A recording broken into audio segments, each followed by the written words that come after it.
अस्सलाम वालेकुम, मैं अरफात अहमद बोल रहा हूँ। एक्चुअली सर, इन चीज़ों में देखा जाए तो किसी हद तक बदलाव आ रहा था, बट स्टिल इलेक्शन का दौरा चल रहा है कि अगेन वैसा ही इशू हो रहा है। यहाँ पे भाजपा का सरकार चल रहा था, वी आर विद देम, हम उनके साथ है स्टिल भी। अगर हम शेख अब्दुल्ला की बात करें तो वही ये बागडोर संभालता हुआ आया है। इंशाल्लाह एज ए मुस्लिम अपना ही मुस्लिम भाई आना चाहिए। वो मुझे मालूम है, वो मेरा दिल का राज है, मैं किसको दे दूंगा। मुझे मालूम है हमारे लिए किसने आवाज़ उठाई। बीजेपी ने यहाँ काम किया है। ऑफ कोर्स किया हम ये नहीं बताएंगे, क्योंकि ये नहीं बता सकते कि जिस थाली में खाया उसी थाली में छेद। ये बर्बादी कोई भी नहीं संभलता है मेरे हिसाब से। ये कश्मीर ठीक नहीं है, कश्मीर के लोग भी ठीक नहीं है, कश्मीर के चीफ मिनिस्टर भी ठीक नहीं है। और पत्थरबाजों की देखिए, जिसके घर में दिक्कत है, अगर उसके घर में उसके माँ बाप है, उनके ऊपर मतलब रोटी नहीं है, कुछ नहीं है, दवाई के लिए खर्चे नहीं है, तो वो मतलब ऐसे काम तो कर सकता है। आई ऑलरेडी टोल्ड यू कि जब बिफोर में ये इशू नहीं होते थे, हालात ख़राब नहीं होते थे। मुझे जिस हद तक लग रहा है कि कुछ पॉलिटिशियन का ही इशू है कि जिसकी वजह से हालातों पे इजाफा आ रहा है। यहाँ पे नेशनल कॉन्फ्रेंस पहले से लीड कर रहा था, क्योंकि यहाँ पे शेख अब्दुल्ला के ज़माने से नेशनल को सपोर्ट कर रहे थे। इस वक्त हमारी मौजूदगी कश्मीर के डल लेक पे है। डल गेट के पास हम लोग मौजूद हैं और तमाम यहाँ के लोग जो है, जो यहाँ के रहने वाले हैं, निवासी हैं, मूल निवासी है, तमाम लोगों से बातचीत करेंगे। चुनाव एकदम निकट है, 18 को यहाँ पे वोटिंग होने वाली है और तमाम लोगों से बातचीत करेंगे कि यहाँ के लोग जो है क्या कुछ चाहते हैं। 10 सालों के बाद देखा जा रहा है कि कश्मीर में जो है वो चुनाव हो रही है और तमाम लोगों से जानेंगे कि 10 सालों में क्या कुछ पहले से बदला है और क्या कुछ और बेहतर चाहते हैं, बदलाव चाहते हैं। क्या नाम हुआ आपका? मेरा नाम अब्दुल कयूम है। क्या कुछ देख रहे हैं इस बार 10 सालों के बाद चुनाव हो रहा है, वोट जो है आप लोगों का, तमाम लोगों का, कश्मीर के लोगों का कहाँ जा रहा है? अभी हम लोग यही सोचते हैं कि भाई जो भी आए सत्ता में, जो भी आए, जो भी ये बागडोर संभाले, वो लोगों के विकास के लिए काम करना चाहिए और यहाँ के हालात ठीक करना चाहिए। यहाँ के टूरिज़्म को बढ़ावा देना चाहिए, क्योंकि यहाँ बहुत सारे लोग, 80% लोग, हम लोग इसी काम के ऊपर डिपेंड है। यहाँ पे टूरिस्ट आना चाहिए, हालत ठीक होनी चाहिए और लोगों के लिए जो काम करेंगे तो हमें दिक्कत नहीं है उसको वोट देने के लिए, जो लोगों के विकास के लिए काम करेंगे। नहीं तो ये अपने घर बनाएंगे और लोगों को मतलब इलेक्शन आने के बाद भूल जाएंगे, तो फ़ायदा उसमें कुछ नहीं है।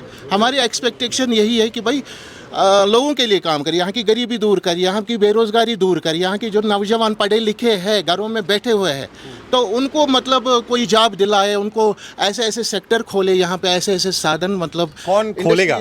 कौन ये सब विकास की बात जो आप कर रहे हैं, कौन टूरिस्ट को बढ़ाएगा यहाँ पे और कौन जो है यहाँ का विकास करेगा?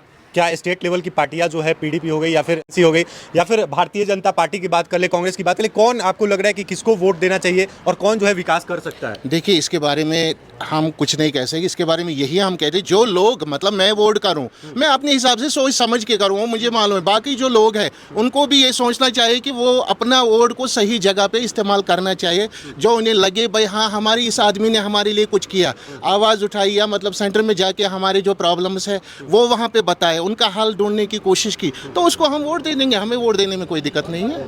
अच्छा, बात कर ले 10 साल पहले की, 2014 तक देखा जाता था या 1-2 साल बाद में भी देखा जाता था कि लगातार जो है लाल चौक की बात कर ले या तमाम जगहों पर पत्थरबाजी जो है वो लगातार होते थे।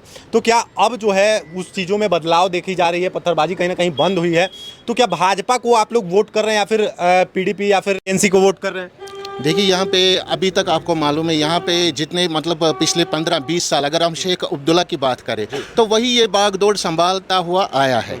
और पत्थरबाजों की देखिए, जिसके घर में दिक्कत है, अगर उसके घर में उसके माँ बाप है, उनके ऊपर मतलब रोटी नहीं है, कुछ नहीं है, दवाई के लिए खर्चे नहीं है, तो वो मतलब ऐसे काम तो कर सकता है। लेकिन अब बदलाव आया है, तो अब मुझे लगता है सबको काम मिल रहा है, छोटे मोटे बिजनेसेस कर रहे हैं और पढ़ाई में भी दिलचस्पी दे रहे हैं। अब वो सब चैप्टर क्लोज हो गया मुझे लगता है। अब पत्थरबाजी वगैरह नहीं, बिल्कुल भी तो नहीं। आप लोग जो है वोट कर रहे हैं इस बार खुल के? हाँ, करेंगे। वो देखिए, अभी ये स्पष्ट नहीं है कि आपके सामने ये नहीं बोलूँगा भाई मैं उसको दे दूंगा, वो मुझे मालूम है, वो मेरा दिल का राज है, मैं किसको दे दूंगा। मुझे मालूम है हमारे लिए किसने आवाज़ उठाई, कौन आवाज़, हमारे रिप्रेजेंटेटिव कौन करेगा, उसको हम दे देंगे वोट। हमें वो इलेक्शन में पार्टिसिपेट करने में कोई प्रॉब्लम नहीं है। कुछ और लोगों से बातचीत करते हैं। आप लोग जो है वोट कहाँ कर रहे हैं इस बार? मुझे कुछ नहीं चाहिए इस दुनिया में। नहीं, बड़ी मुस्कुरा रहे हैं, बातचीत करने में क्या प्रॉब्लम है? इसके बारे में कुछ नहीं बोलूँगा। यहाँ बोलने पे आप लोग जो है बड़ा हिचकिचा रहे हैं, इसका वजह क्या है? इसके वजह तो यहाँ तो बर्बादी हो गया 10 साल से पहले ही। ये बर्बादी कोई भी नहीं संभलता है मेरे हिसाब से। ये कश्मीर ठीक नहीं है, कश्मीर के लोग भी ठीक नहीं, कश्मीर के चीफ मिनिस्टर भी ठीक नहीं, सब नेता लोग खराब है, लोग भी ऐसा ही है। कोई तो होगा जो कश्मीर की बात करेगा, कोई तो होगा जो कश्मीर के लिए काम करेगा। इस दुनिया में है ही नहीं कोई इंसान, सब जानवर है मेरे हिसाब से। मतलब सारी पार्टियां, सारे नेता जो है वो जानवर है। कोई भी नहीं ठीक नहीं है। अपना मतलब अपना इंसान तो इंसान होता है, मगर कोई इस दुनिया में है ही नहीं। क्या लग रहा है 10 सालों में जो हालात 10 साल पहले यहाँ पे हुआ करती थी, पत्थरबाजी हुआ करती थी, लगातार गोलीबारी हुआ करती थी, उन चीज़ों में बदलाव आया है यहाँ पे? आया था, मगर मतलब ना लोग कह रहे भैया? जी अस्सलाम वालेकुम, मैं अरफात अहमद बोल रहा हूँ। एक्चुअली सर, इन चीज़ों में देखा जाए तो किसी हद तक बदलाव आ रहा था, बट स्टिल इलेक्शन का दौरा चल रहा है कि अगेन वैसा ही इशू हो रहा है। गॉड नोज बेटर कि पॉलिटिशियन का इशूज़ रहता है कि किस वजह से ये इशू जब बिफोर में नहीं हो रहा था तो प्रेजेंट में क्यों हो रहा है। इसमें कुछ मतलब इलेक्शन आने के बाद जो है, जब से इलेक्शन नज़दीक आया तब से माहौल फिर से बिगड़ने लगा। एब्सोल्युटली, तब से दोबारा बिगड़ने लगा। अदरवाइज देखा जाए तो हम भी अपना रोजी रोटी कमा रहे थे, अच्छे से कमा रहे थे। हमारा जो डिपेंडेंट है 99% टूरिज्म पे है, क्योंकि यहाँ पे इंडस्ट्रीज़ नहीं है, फैक्ट्रीज़ नहीं है, तो हम भी अच्छे से जी रहे थे। बट जब से इलेक्शन का टर्न ओवर यहाँ पे होना स्टार्ट हुआ तो तब से देखा जाए तो माहौल में बिल्कुल बदलाव आ रहा है। अगर आप कैमरा अपना घुमाना चाहते हैं डल लेक के अंदर, यहाँ पे इस टाइम मोर देन 500 शिकाराज घूम रहे थे। तो स्टिल देखा जाए तो मैक्सिमम 10-15 शिकाराज डल लेक के अंदर घूम रहे हैं, क्योंकि हमारा पूरा डिपेंडेंट जो है टूरिज़्म पे। हम ये चाहते हैं कि यहाँ के लोग कभी ये नहीं चाहते कि हालात ख़राब हो, कोई इशू। हम ये चाहते हैं कि हमारा रोज़गार भी चले, हमें पॉलिटिशियन से कोई इशू नहीं। अगर देखा जाए वोटिंग की बात करें तो हम लोग रेडी है वोट देने के लिए, बट ऐसा है कि हम इतना कह रहे हैं कि हमें सुख से जीने दो यार, क्योंकि हम मिडिल क्लास के लोग हैं, हम रिचेस्ट लोग नहीं हैं, ना ही हम लोअर क्लास के लोग हैं, हम मिडिल क्लास के लोग हैं। हम जब दिन में काम करेंगे तब शाम को अपनी फैमिली को खिलाएंगे पिलाएंगे। दैट्स वाई कि हम इतना कोशिश कर रहे हैं कि इन चीज़ों से हम गवर्नमेंट को भी मोतबाना अपील करते हैं कि इन चीज़ों से थोड़ा अवॉइड कर लीजिए ताकि ऐसा ना हो जाए। जब बिफोर में देखो, आई ऑलरेडी टोल्ड यू कि जब बिफोर में ये इशू नहीं होते थे, हालात ख़राब नहीं होते थे, मुझे जिस हद तक लग रहा है कि कुछ पॉलिटिशियन का ही इशू है कि जिसकी वजह से हालातों पे इजाफा आ रहा है बिकॉज ऑफ इलेक्शन। बाकी इसके बारे में एक चीज़ बताओ आप कि आप जैसा बता रहे हैं कि हालात जो है, कश्मीर का चुनाव नज़दीक आया है तो ख़राब हो रहा है, तो ये हालात ख़राब करने के पीछे कौन सी पार्टियां या फिर कौन सा वो लोग हैं जो ये हालात? देखो, ये बात हम मेंशन नहीं कर सकते। रीज़न ये है कि गॉड नोज बेटर, बट इतना ज़रूर हर एक इंसान को दिखाई दे रहा है कि जिस हद तक इलेक्शन का इशू नहीं था कि सबका नॉर्मल था, तो अभी चाहे वो हम बात करें मिलिटेंसी की, चाहे हम बात करें मिनिस्टरों की, तो कहीं ना कहीं कुछ प्रॉब्लम होती रहती है कि जिसकी वजह से ये इश्यूज होते जा रहे हैं। अच्छा, यहाँ के लोग जो है खुलकर नहीं बता पा रहे कि किनको वोट करना है या कौन हमारे लिए बेहतर है, कौन जम्मू कश्मीर के लिए बेहतर है, कौन कश्मीर का जो पर्यटन का है उसको बढ़ावा करेगा, कौन कश्मीर का विकास का बात करेगा। इन चीज़ों पे जो है लोग खुलकर नहीं बोल रहे, इसके पीछे क्या कारण है? देखिए, ये चीज़ जो रहता है ये सीक्रेट रहता है, क्योंकि पॉलिटिशियन एक अलग खेल है। तो आप एक साइड से देखा जाए, अभी हमारा यहाँ पे भाजपा का सरकार चल रहा था, वी आर विद देम, हम उनके साथ है स्टिल भी। बट नेक्स्ट चुनाव देखते हैं, अगर आज तक देखा जाए तो बीजेपी ने भी बहुत सारा बदलाव लाया, हम ये नहीं बता सकते कि नहीं लाया, बहुत सारा कोऑपरेट किया पब्लिक के साथ। बीजेपी ने यहाँ काम किया है, ऑफ कोर्स किया, हम ये नहीं बताएंगे क्योंकि ये नहीं बता सकते कि जिस थाली में खाया उसी थाली में छेद।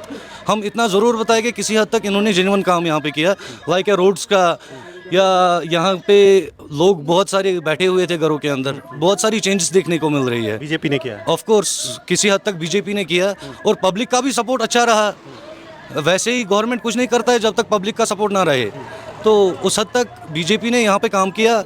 बट अब देखते हैं नेक्स्ट चुनाव में कौन आगे लड़ेगा। होपफुली कि हम कोशिश इतना करेंगे कि जैसे हर एक गवर्नमेंट पीछे कोऑपरेट कर रही थी कि इससे आगे भी ऐसे ही कोऑपरेट करे पब्लिक के साथ। अच्छा, बीजेपी जो है दावा कर रही है कि इस बार जो है 55 सीटें, 90 में 55 सीटें जो है हमें आएगी। कहीं ना कहीं बात कर ले तो मुस्लिम बहुल इलाका कश्मीर माना जाता है, मुस्लिमों की आबादी जो है वो ज़्यादा है, तो क्या मुस्लिम वोट बैंक जो है बीजेपी की तरफ इस बार टर्न अप होंगे? क्योंकि जब तक मुस्लिम वोटर नहीं जाएंगे तब तक 55 सीटें जो है वो आना असंभव है। तो बीजेपी कह रही है कि 55 सीटें जो है हम ला रहे हैं इस बार। देखो, अगर यहाँ पे देखा जाए, यहाँ पे नेशनल कॉन्फ्रेंस पहले से लीड कर रहा था, क्योंकि यहाँ पे शेख अब्दुल्ला के ज़माने से नेशनल को सपोर्ट कर रहे थे।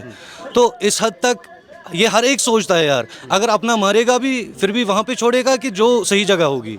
दैट्स वाई कि पब्लिक यहाँ पे 80% सपोर्टर जो है नेशनल के हैं, और हम भी कोशिश करते हैं कि इंशाल्लाह एज ए मुस्लिम अपना ही मुस्लिम भाई आना चाहिए।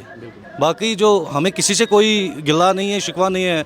मैंने ये भी मेंशन किया कि बीजेपी ने भी काम किया, बट हर एक चाहता है कि अगर अपने मोहल्ले का ही लड़का हमें बैकअप देगा तो हमें भी इतना हक बनता है कि उसको सपोर्ट देने का। दैट्स वाई हम इतना, मेरे हिसाब से देखा जाए तो रैलीज़ भी आजकल नेशनल कॉन्फ्रेंस की देखने को बहुत ज़्यादा मिलती है, चाहे वो फिर अपनी पार्टी की भी यहाँ पे निकलती है, पीडीपी की भी निकलती है, बट ज़्यादातर अगर देखा जाए तो नेशनल कॉन्फ्रेंस की दिखती है। दैट्स वाई पब्लिक को भी आजकल हर एक बच्चा वाकिफ़ होता है कि इन चीज़ों से आजकल सपोर्टर्स देखते हैं कि किनको ज़्यादा फ़ैन फॉलोवर है। आज सोशल मीडिया सब कुछ एक्टिवेट करता है, दैट्स वाई उसके हिसाब से देखा जाए तो नेशनल कॉन्फ्रेंस लीडिंग पे अभी चल रहा है। तो यहाँ के लोग जो है वो नेशनल कॉन्फ्रेंस को वोट कर रहे हैं एक तरह से। देखो, मैं सबका मेंशन नहीं कर सकता हूँ, मैं एज अ लोकल देख रहा हूँ कि जब हम on the spot Dal Lake के रोड पे होते हैं, बुलेवार्ड रोड जिसे कहते हैं, यहाँ से ऑलमोस्ट अगर रैलीज देखने को मिलती है तो वो नेशनल कॉन्फ्रेंस की ज़्यादातर दिखती है। और पब्लिक सपोर्टर्स जो गाड़ियों में दिखते हैं, जैसे कि पीडीपी के साथ अगर 10 गाड़ी होती है, अपनी पार्टी के साथ 20 गाड़ी होती है, वैसी नेशनल कॉन्फ्रेंस की बात करें तो उनके साथ 100, 150, 200 इस रेंज तक गाड़ियाँ होती है। दैट्स वाई कि हमें भी लगता है कि ऑलमोस्ट नेशनल का फेवर ज़्यादा आ रहा है कश्मीर। ज़्यादा है यहाँ पे। और भी लोगों से बातचीत करेंगे। तमाम लोग यहाँ पे बात करने से घबरा रहे हैं, क्या कह रहे हैं? वो ठीक है, जितना इसने कहा ना वो ठीक कहा, उतना ही। आप कुछ कहना चाह रहे हैं, आपका प्रतिक्रिया क्या है? नहीं बस ये बोल चुके हैं। जब बात करने से आप लोग गुरेज करते हैं, क्या कारण है? कारण तो बता सकते हैं। नहीं बता सकते। उसने अच्छा कहा, जो कुछ भी कहा ना उसने, बस मुझे भी यही कहना था। जितने कहा था ना उसने बहुत अच्छा किया, बहुत अच्छा कहा। अच्छी बात। बस चलिए, तो ये डल लेक के पास हमारी मौजूदगी है। एक बार कैमरा को घुमा के दिखाइएगा। सारी चीज़ें आपके सामने रखा है, क्या कुछ माहौल है यहाँ का, किसके समर्थन में लोग हैं, वो कहीं ना कहीं इशारों में सब कुछ जो है बता दिया है। बाकी इस वीडियो के बारे में आपकी क्या कुछ प्रतिक्रिया है जरूर बताइएगा। तब तक के लिए धन्यवाद।